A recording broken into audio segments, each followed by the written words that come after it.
Bonjour à tous, bienvenue dans cette FAQ spéciale derrière YouTube. Alors vous étiez très nombreux à m'avoir posé des questions sur Twitter, environ 1 milliard. Donc sans plus tarder, on va répondre aux questions principales. Il y en a beaucoup, je vais essayer d'être précis et concis dans mes réponses, histoire que la vidéo ne dure pas 3h30 quoi. Alors c'est parti, précis, concis. Qui organise et écrit les épisodes? Alors, vous savez, moi je me souviens quand j'étais plus jeune, avec ma famille, on allait souvent en Tunisie, et plus précisément à Tataouine.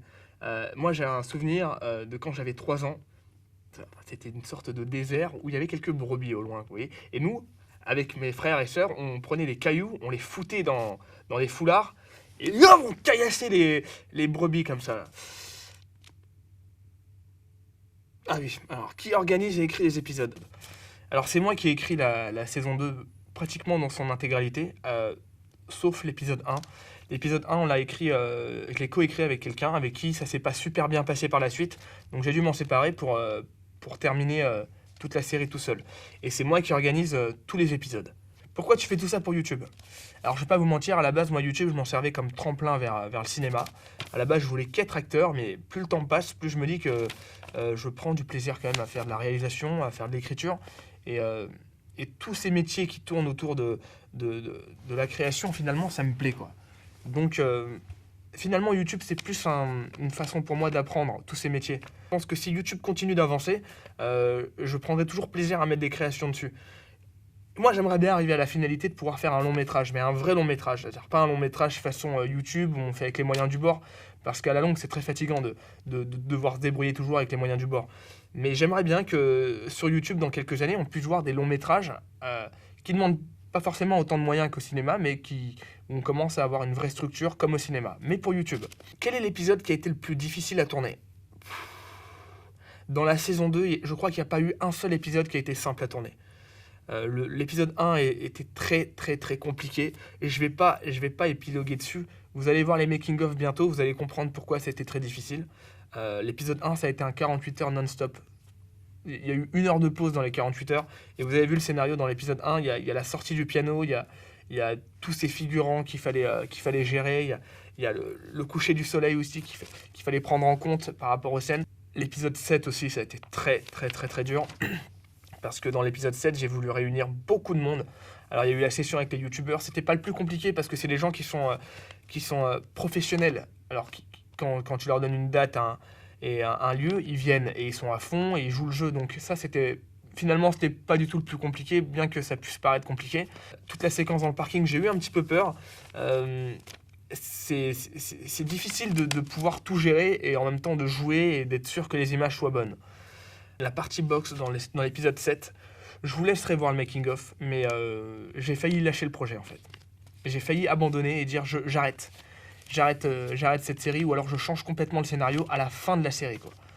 Parce que la box, ça a été, selon moi, la plus grosse erreur que j'ai fait dans le choix scénaristique de la saison 2. Quand je dis que la box a été une erreur, c'est pas au niveau de l'histoire. Au niveau de l'histoire, pour moi, ça avait toute sa place. Par contre, ce qui était très compliqué avec la box, c'est que personne n'est acteur dedans, que les gens boxent pour de bon quand on tourne. Donc il n'y a aucune possibilité de dire silence, on va tourner, action, jouez bien les gars, c'est impossible.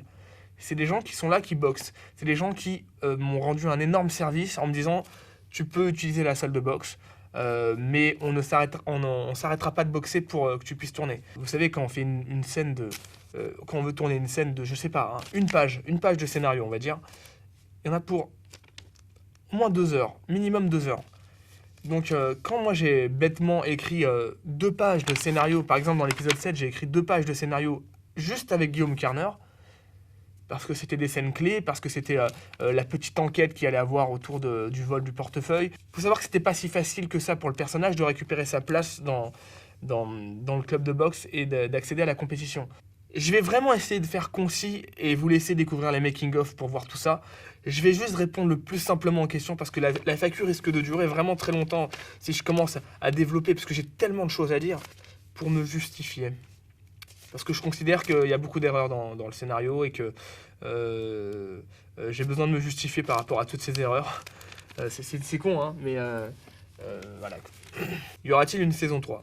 Alors oui, il y aura une saison 3, j'ai commencé à écrire la mise en page de la saison 3. La mise en page, c'est juste l'histoire que je vais développer par la suite. C'est un synopsis un peu plus développé, on va dire, une mise en page. Et il y aura une saison 3. Je ne sais pas quand est-ce que je la ferai, mais je la ferai. Et je ne sais pas si ça va être sous forme de série. Je crois que je vais faire une petite nouveauté pour avancer un peu plus vers ce que je cherche à faire, à savoir un long métrage. Je crois que la saison 3 va se décliner en 3 courts métrages de 20-25 minutes. Je vais voir. Je vais voir si je peux raconter cette histoire d'une autre façon qu'en série. Combien de personnes dans l'équipe? Alors à partir de l'épisode 7, j'ai eu 2 nouvelles personnes. Et vous avez peut-être pu le constater, ça a changé beaucoup la qualité de l'épisode. J'ai eu un assistant réel et une assistante cam. C'est-à-dire qu'il y avait plus de monde derrière la caméra, et ce qui fait qu'on a une plus belle qualité naturellement. Mais juste avant ça, j'avais juste un ingé son, quelqu'un qui s'occupait du making-of, Wojtek, une chef opératrice qui s'occupait de toute la série, à part l'épisode 1, et une maquilleuse, bien sûr, Virginie, qui a fait un travail absolument incroyable sur la blessure. Franchement, à chaque fois que je croisais quelqu'un dans la rue pendant le tournage en étant blessé, les gens s'inquiétaient vraiment pour moi en me demandant est-ce que c'est une vraie blessure. Même pas ils demandaient si c'est une vraie blessure. J'ai eu des voisins à moi qui ont dit putain, qu'est-ce qui t'a fait ça, on va le démonter quoi. Il y a eu vraiment des scènes comme ça, tellement le maquillage que m'a fait Virginie était réaliste. Donc j'ai mis un lien vers la page Facebook de cette artiste extrêmement talentueuse qu'est Virginie. Et je vous invite à y aller. À mon avis, c'est une fille qui a énormément d'avenir dans ce métier. Elle m'a été d'un énorme soutien et d'une aide colossale pendant toute la série. Et en plus, elle n'a pas fait que le maquillage, elle était aussi disposée à faire de la régie, à nous faire à manger, à faire plein de choses qui n'étaient pas dans sa fonction. Donc je remercie cette fille. Oh, combien je te remercie Virginie pour toute ton aide. Et j'espère pour toi que tu vas aller très loin dans ce métier que tu aimes beaucoup et que j'aime bien. J'ai quelqu'un au making-of, hein. Comme je vous ai dit, il y aura beaucoup de making-of de la saison 2. Wojtek qui a fait le making-of de pratiquement toute la saison 2. Je remercie ce type. Voilà, je vous invite à vous rendre sur sa chaîne YouTube également, qui s'est occupé de tous les making-of gratuitement. Voilà, c'est très gentil de sa part. Merci à toi, Wojtek. Nas qui s'est occupé des quelques effets qu'il y a eu dans la série, à savoir les textos. C'est un vrai travail d'incruster des textos de cette façon sur une image. Alors je remercie Nas, je vous invite à vous rendre sur sa chaîne également. Je mets tous les liens dans la description de toutes les chaînes des gens qui ont participé à la saison 2. Ton épisode préféré saison 1 et saison 2. Alors mon épisode préféré saison 1, naturellement, c'est l'épisode 6. Parce qu'il y a ce remake de Mérine que j'ai kiffé, j'ai adoré faire ce remake et je suis content du résultat. J'avais peur de faire vraiment de la merde dans ce remake et j'ai eu beaucoup de retours de professionnels. Et quand je vous dis professionnels, c'est des professionnels du cinéma qui m'ont dit que c'était pas mal. C'était pas mal, quoi. C'est-à-dire qu'il y avait vraiment du bon dans mon remake de Mérine et ça m'a fait vraiment plaisir, quoi. C'est-à-dire, c'est pas facile, comme je l'ai expliqué dans l'épisode 6 de la saison 1, j'ai expliqué de façon scénaristique, de vouloir copier un acteur qui est déjà au sommet de son art, c'est risqué. On peut vraiment se ridiculiser à faire de la parodie. Et je suis content de moi parce que j'ai réussi à faire un truc, sans prétention bien sûr, qui ne soit pas ridicule. Et j'ai eu la confirmation de plusieurs professionnels par rapport à cette scène. Donc c'est pour ça que c'est mon épisode préféré. Et aussi parce que je l'ai tourné dans mon ancienne école de théâtre, Atelier Blanche Chaland, qui m'ont gentiment prêté le lieu. Et il faut savoir que c'était aussi l'école de Vincent Cassel. Donc voilà, tout ça, pour moi, c'est très symbolique. Dans la saison 2, mon épisode préféré, c'est le 4. Le 4, j'aime beaucoup l'ambiance, j'aime beaucoup le rythme. Je le trouve marrant, l'épisode 4. Il est agréable à regarder, je trouve. C'est mon avis. L'épisode 7, j'aime bien aussi, j'aime bien l'épisode 7. Il y a des choses que j'aime beaucoup dans l'épisode 5, mais je crois que je dirais que c'est l'épisode 4. Dans son rythme, dans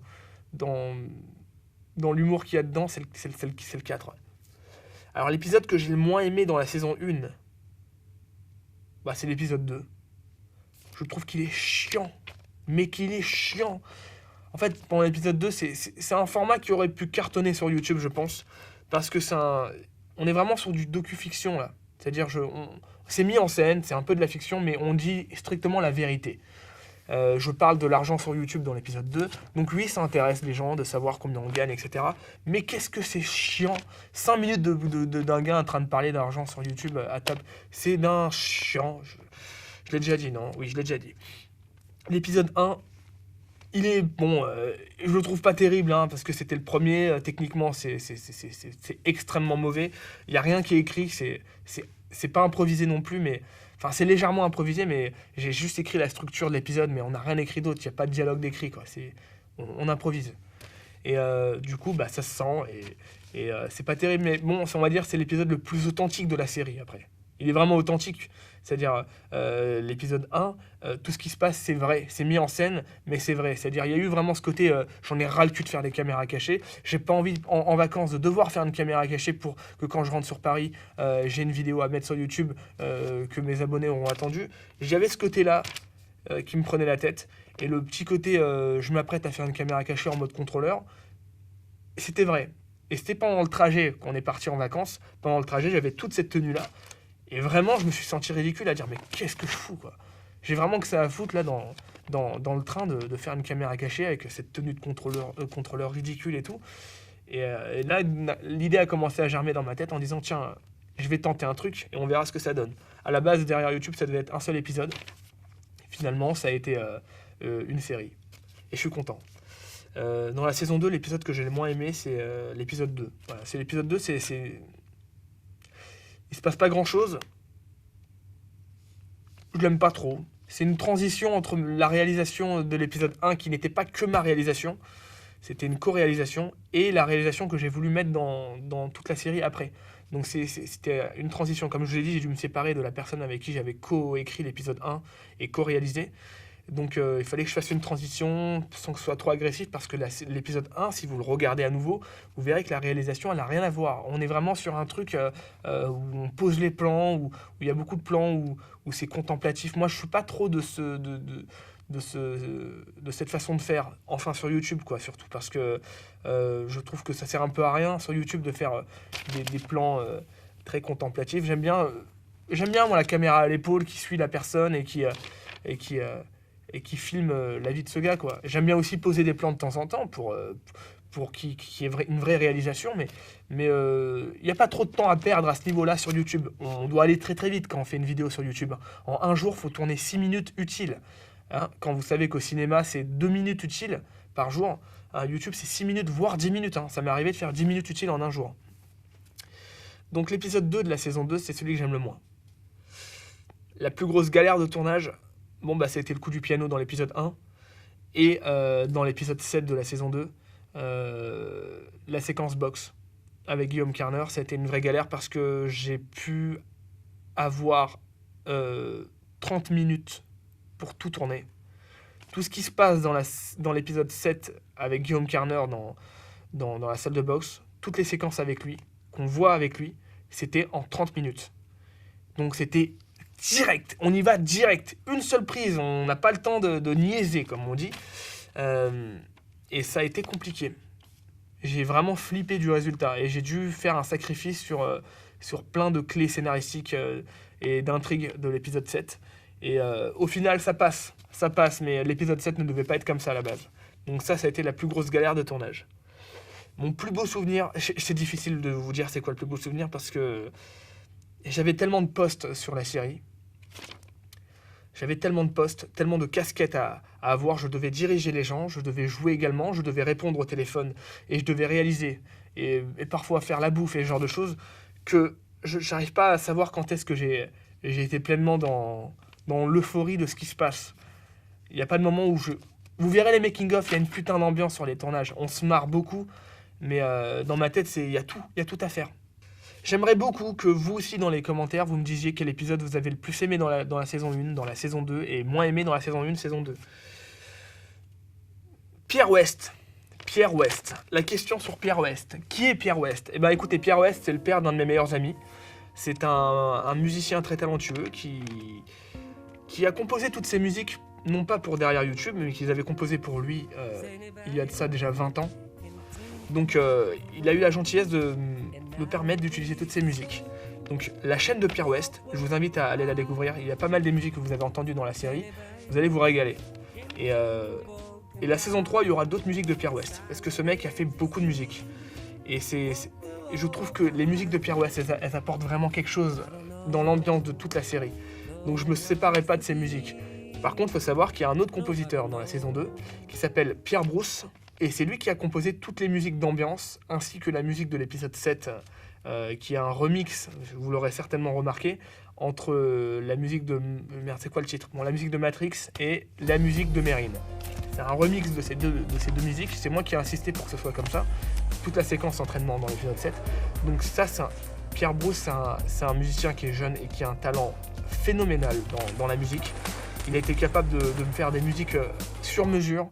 Il était vraiment à fond, toujours au taquet, perfectionniste jusqu'au bout. Il a été d'un soutien énorme dans toute la série et il a apporté quelque chose aussi dans l'ambiance de la saison 2 et dans le côté plus professionnel. Donc je vous invite à aller sur sa page Facebook également. Est-ce que tu vas reprendre les trolls? Bon, c'est pas au goût du jour, vous l'aurez bien compris. Hein. En ce moment, je m'épanouis beaucoup plus ailleurs que dans les trolls. Je dis pas que c'est mort, je dis pas que j'en referai pas, je sais pas, pour l'instant, c'est pas mon kiff.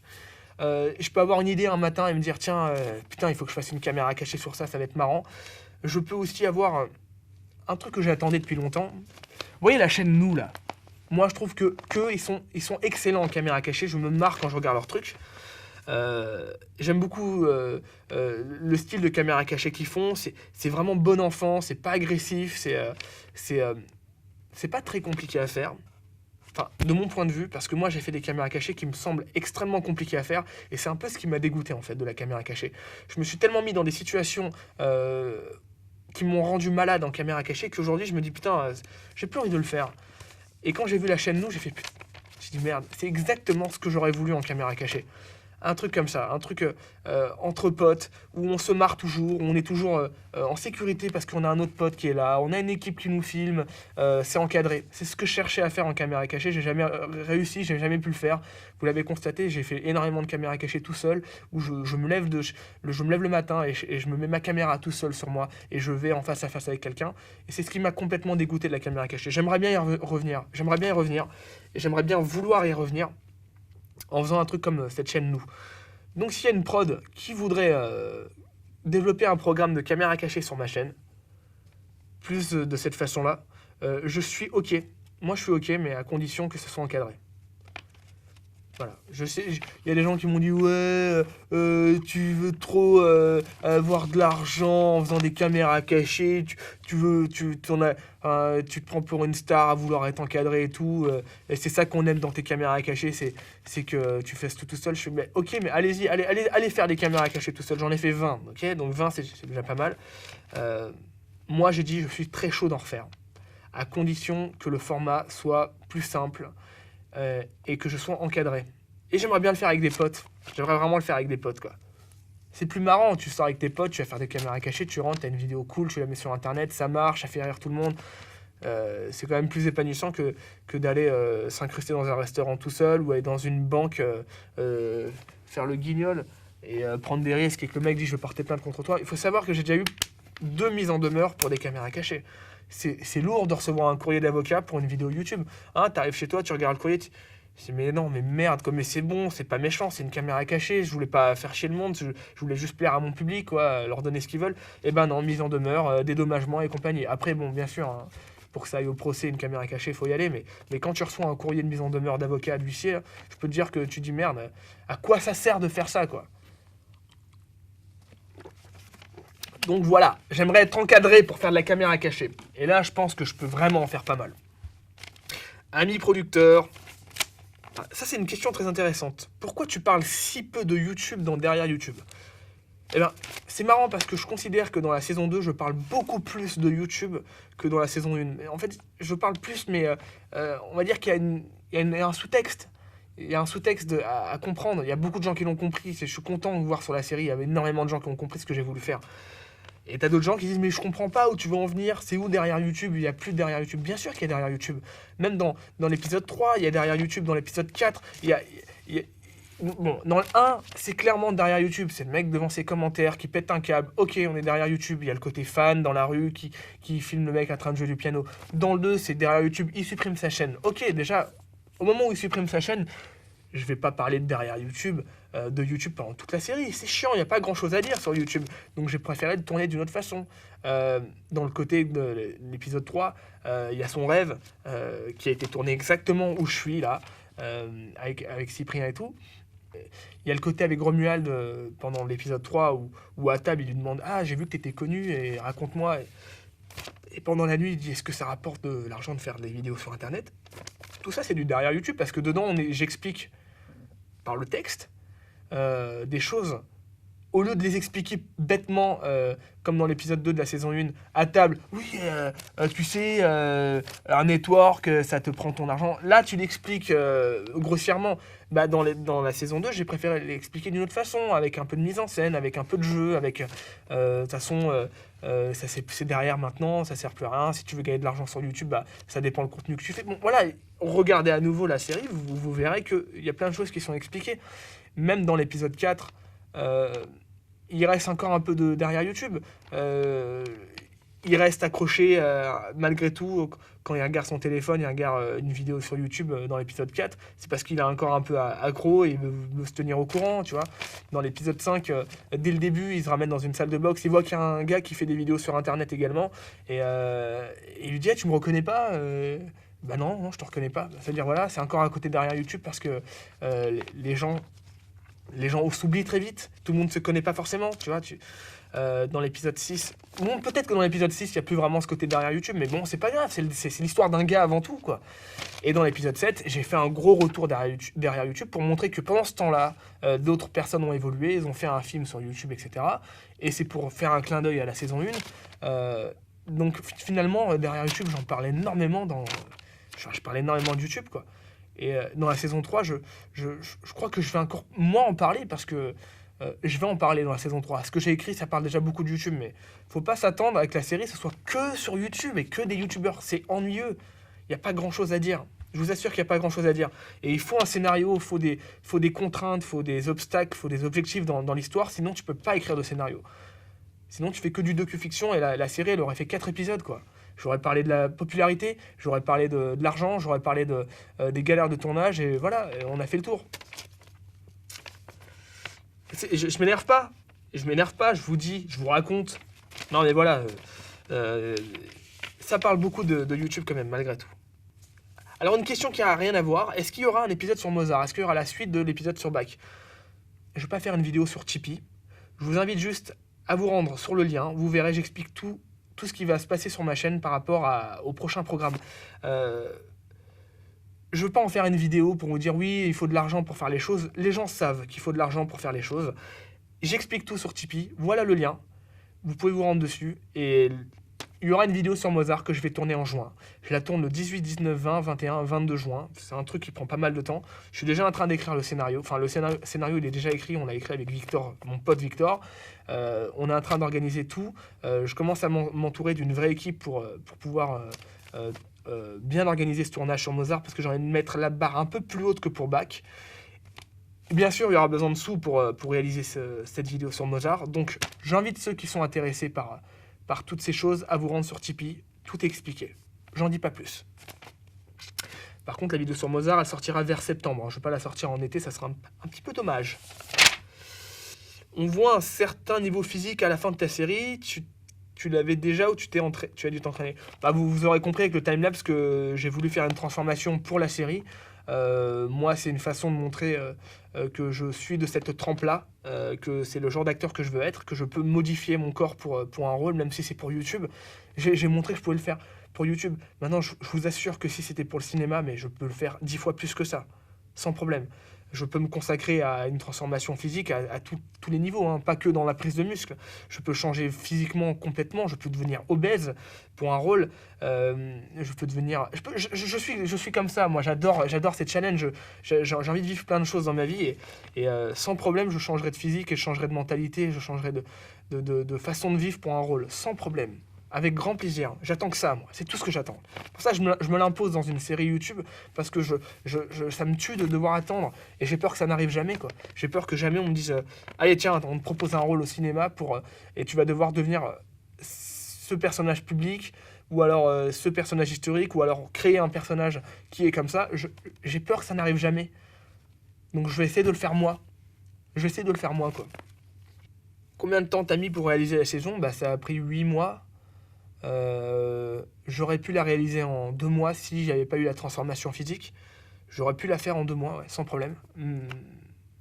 Pour la réaliser, ouais. Même, non, ça aurait pu prendre 3 semaines de tournage intensif, mais là, avec les moyens que j'avais, c'était compliqué de payer les gens pendant 3 semaines. Mais ça a mis 8 mois parce qu'il y a eu la transformation physique surtout, quoi. En moyenne, je faisais un épisode par mois. Le montage, ça m'a pris 3 mois non-stop au YouTube Space. Ils sont témoins, l'équipe, ils m'ont vu ici pendant 3 mois non-stop à faire du montage tous les jours. Obligé de faire ça parce que je vais radoter, je vais répéter, mais payer un monteur, ça coûte très très cher. Ça m'aurait fait du bien d'avoir un monteur sur la série, mais j'ai pas pu.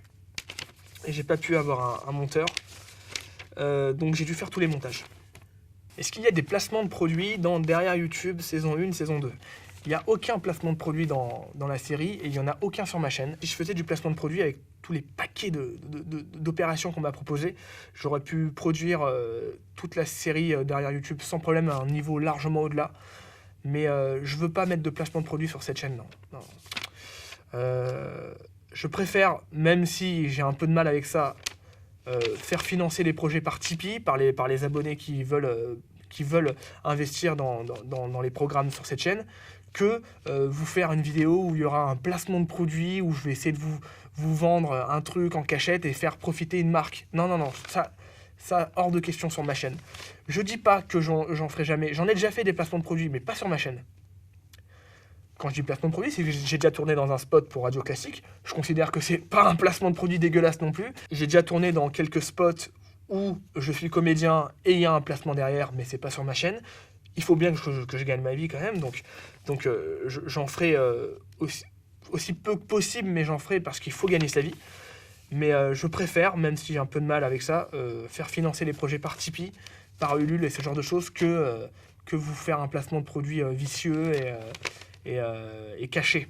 Vous voyez, non, j'aime pas ça. Après, je vais le dire maintenant, j'ai une chaîne de sport. Cette chaîne est très sincère. Il va se passer plein de choses sur cette chaîne.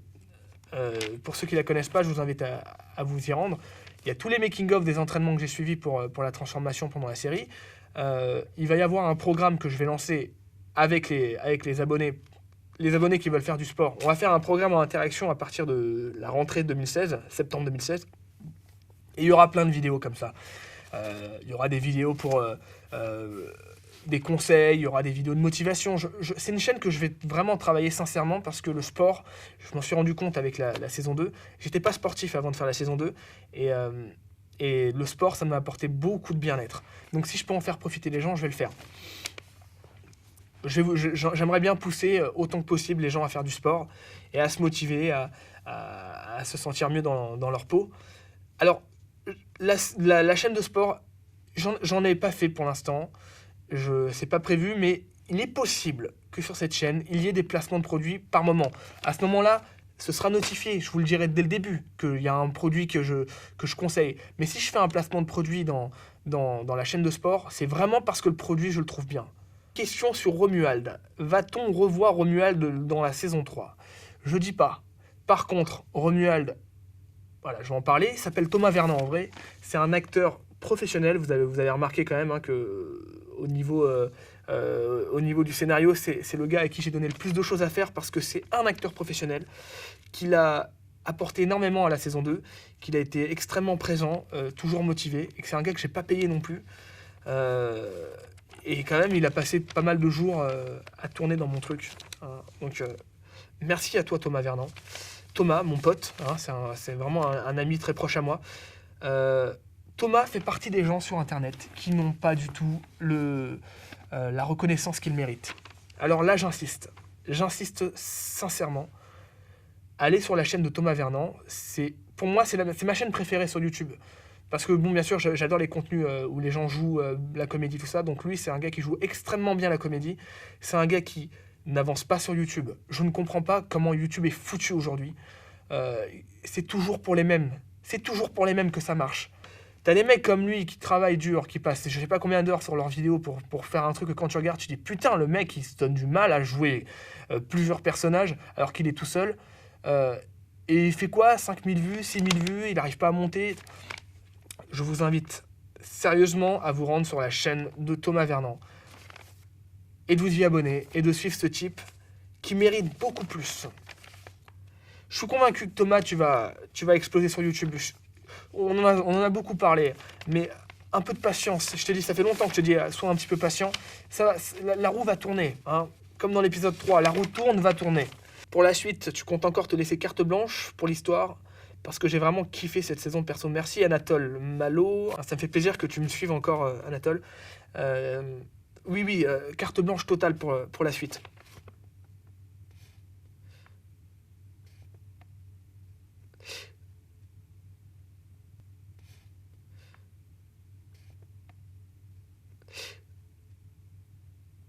As-tu réussi à réunir toutes les personnes que tu voulais pour les tournages?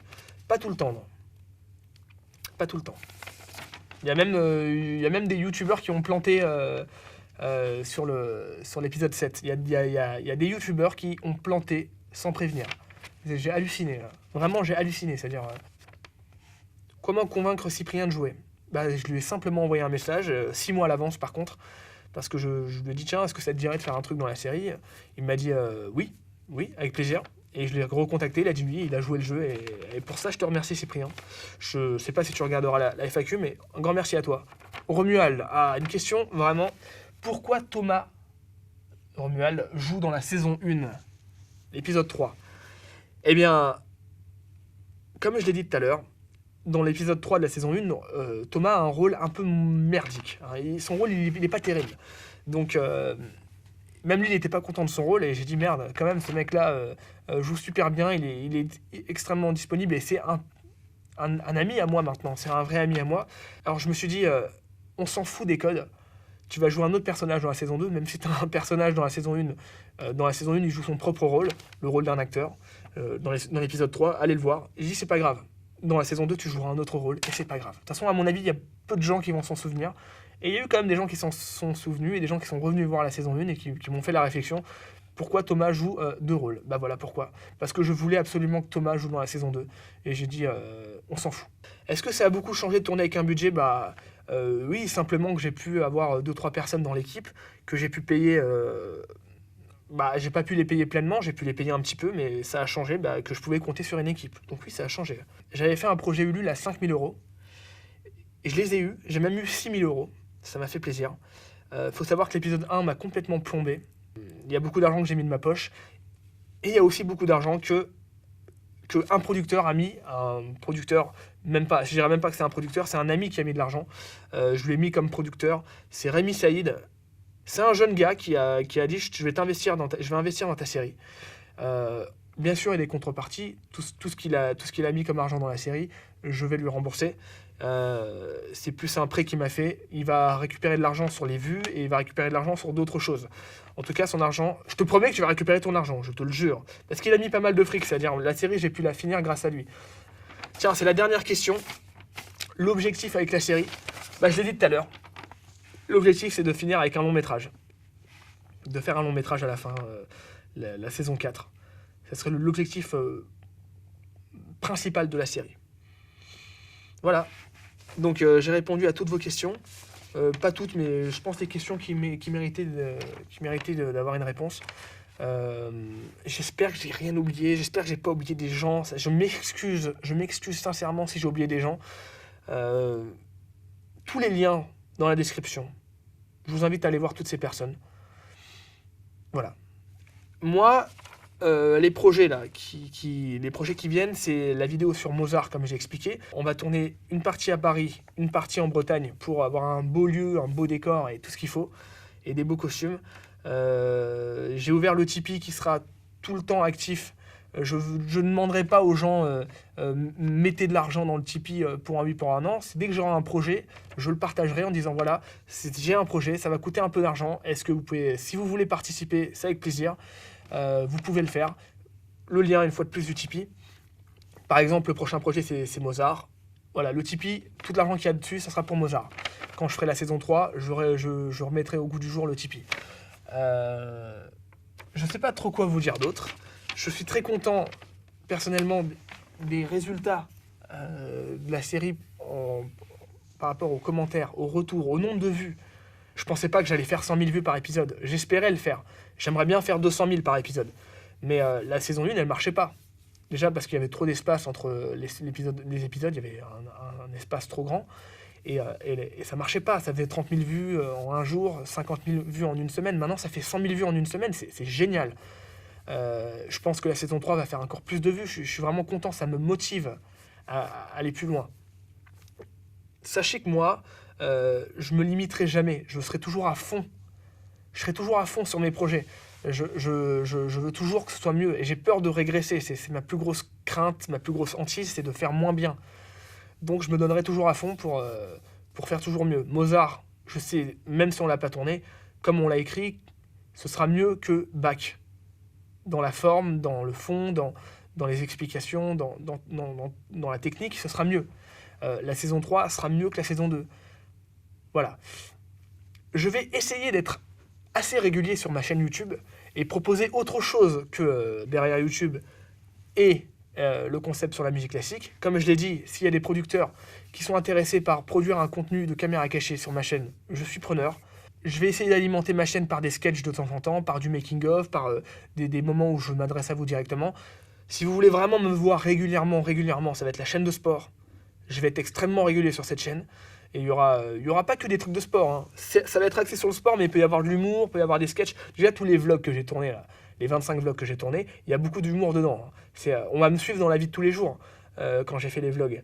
C'est pas que je fais du sport et je raconte. Il y a les moments où ça va pas, les moments où ça va, les moments où c'est marrant, les moments où il m'arrive des couilles dans la vie. Il y a même des trucs où c'est rien à voir avec le sport. Je devais aller faire du sport et d'un coup, tac, j'ai un truc à faire qui est différent. Je me filme, je me suis avec ma caméra tout seul, tac, comme ça. Il y a le programme, n'oubliez pas le programme en interaction avec vous. Ça va en intéresser plus d'un. Et je suis en train de développer un concept émission parodique sur la chaîne de sport. Ça sortira je sais pas quand, mais cette chaîne-là, si vous voulez vraiment me voir du Avenir, si vous voulez bouffer du Avenir en pagaille, ça va être cette chaîne-là. Voilà. C'est la fin. C'est la fin de la FAQ.